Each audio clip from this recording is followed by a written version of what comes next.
আসসালামু আলাইকুম সবাইকে। আজকের রেসিপি দানাদার বেবি সুইটস। এই মিষ্টিগুলো বানানো কিন্তু খুব সহজ আর খেতে কিন্তু দারুণ মজা। চলুন তাহলে রেসিপিটি শুরু করা যাক। আর রেসিপিটি শুরু করার পূর্বে অবশ্যই আমার চ্যানেলকে সাবস্ক্রাইব করে দেবেন। প্রথমে আমি শিরা তৈরি করে নেব, আর তার জন্য 1 কাপ দিয়ে দেব চিনি আর 1 কাপ দিয়ে দেব পানি। যতটুকু চিনি নেবেন ঠিক ততটুকুই পানি দিতে হবে। আর একটা এলাচ দিয়ে একটা বলক তুলে নেব। শুধু একটা বলক তুলে নিলেই হবে। একটা বলক তুলে আমি সাইডে ঢেকে রেখে দেব। মিষ্টি তৈরির জন্য আমি এখানে 1/2 কাপ ছানা নিয়েছি। ছানাটাকে আমি ভালোভাবে হাত দিয়ে ম্যাশ করে নিয়েছি। আর দিয়ে দিব 1/2 টেবিল চামচ এলাচ গুঁড়া। সেই সাথে দিয়ে দিব 3 চামচ ময়দা।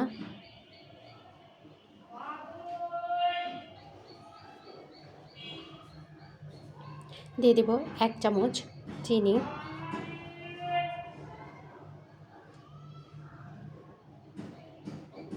দিয়ে দিব 2 চামচ সুজি,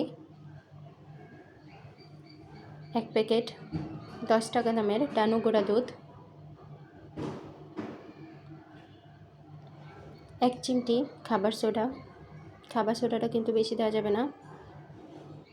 আমি এখানে খাবার সোডাটাই ব্যবহার করছি, বেকিং পাউডারটা ব্যবহার করছি না। দিয়ে দেব 2 চামচ রান্নার রেগুলার তেল। আপনারা চাইলে এখানে ঘিটাও ব্যবহার করতে পারেন।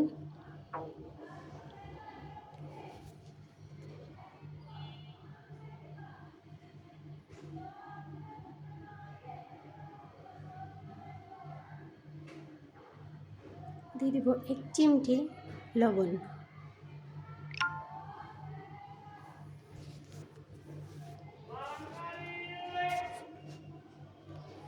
এখন হাত দিয়ে শুকনো উপকরণগুলো ভালোভাবে মেখে নেব। অবশ্যই এই কাজটা হাত দিয়ে করতে হবে। এখন ছানাটাকেও শুকনো উপকরণের সাথে ভালোভাবে মেখে নেব।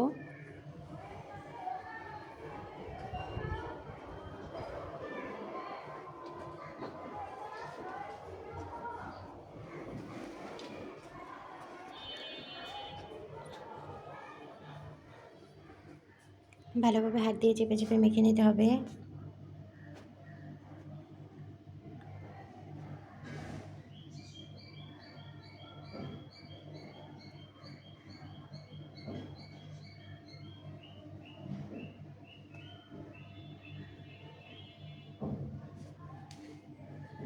এখন 5 মিনিট রেস্টে রেখে দেব। 5 মিনিট পর আবার হাত দিয়ে ভালোভাবে মেখে নেব।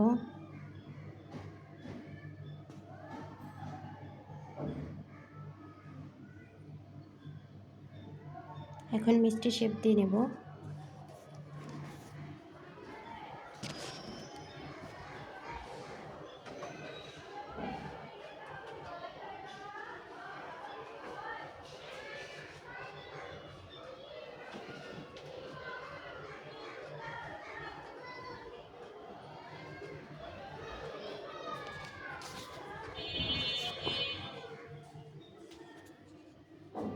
সবগুলো মিষ্টি আমি এভাবেই বানিয়ে নেব।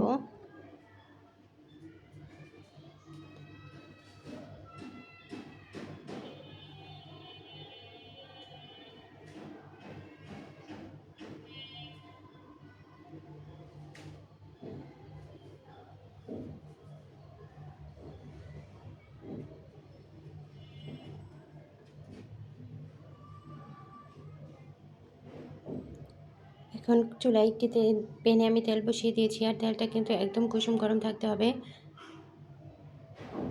কুসুম গরম অবস্থায় মিষ্টিগুলো দিয়ে দিতে হবে। আর চুলার আঁচটা কিন্তু একদম লোতে রাখতে হবে। একদম লোতে রেখে আমি মিষ্টিগুলো ভেজে নেব। যতক্ষণ না মিষ্টিগুলো একা একা উপরের দিকে ফুলে না উঠে আসছে, ততক্ষণ কিন্তু নাড়াচাড়া করা যাবে না।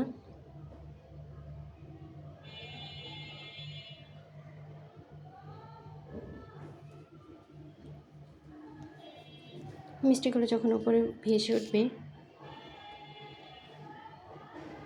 তখন চামচের সাহায্যে মিষ্টিগুলোকে নেড়ে দিতে হবে, যাতে করে এপিট ওপিট ভালোভাবে ভাজা হয়।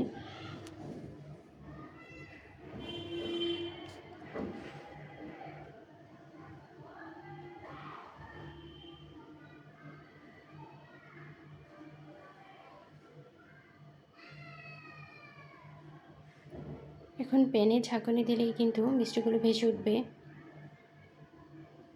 দেখুন সবগুলো মিষ্টি কিন্তু ভেসে উঠেছে।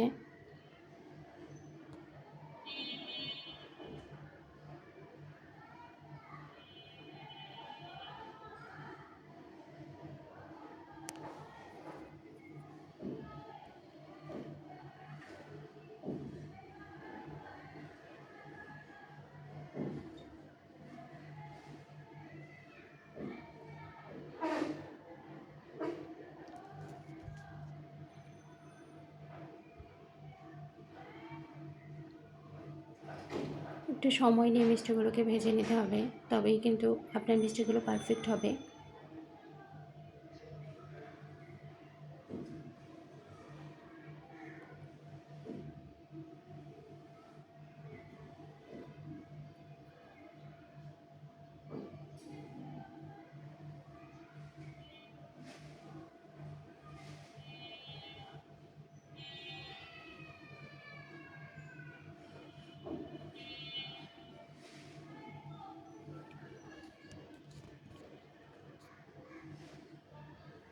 এখন আমি একটা চামচের সাহায্যে মিষ্টিগুলোকে নেড়ে দেব।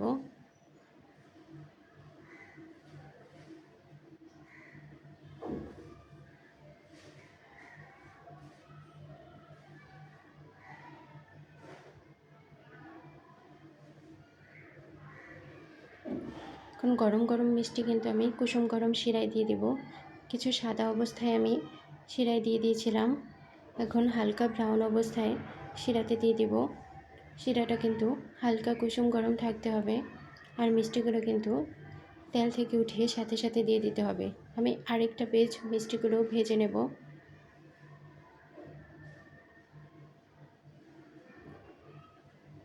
এগুলোকে আমি কালো জামের মতো করে ভেজে নেব।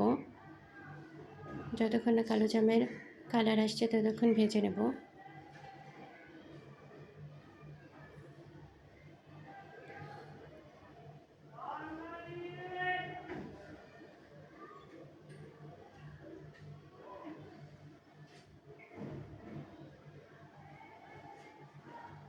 সবগুলোকে ভেজে আমি শিরায় দিয়ে দিয়েছিলাম, 2 ঘন্টা রেখে দিয়েছিলাম শিরাতে।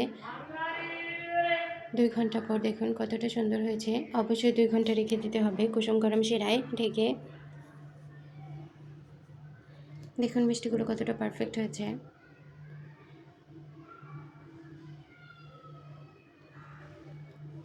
এখন আরেকটা প্লেটে আমি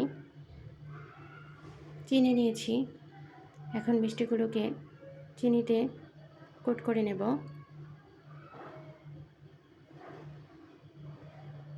চিনিতে গড়িয়ে নিলে কিন্তু আমার দানাদার মিষ্টিগুলো একদম রেডি হয়ে যাবে।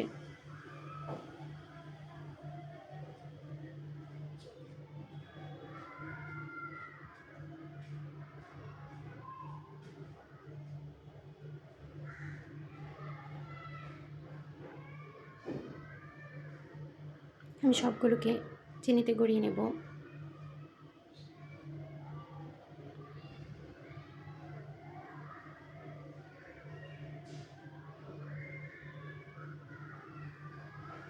দেখুন আমি সবগুলোকে চিনিতে গড়িয়ে নিয়েছি। দেখে কতটা লোভনীয় হয়েছে। আপনারাও বাসায় অবশ্যই ট্রাই করবেন, আর কেমন হয়েছে আমাকে জানাবেন। আমি একটা মিষ্টি কেটে দেখাচ্ছি যে এটা কতটা পারফেক্ট হয়েছে।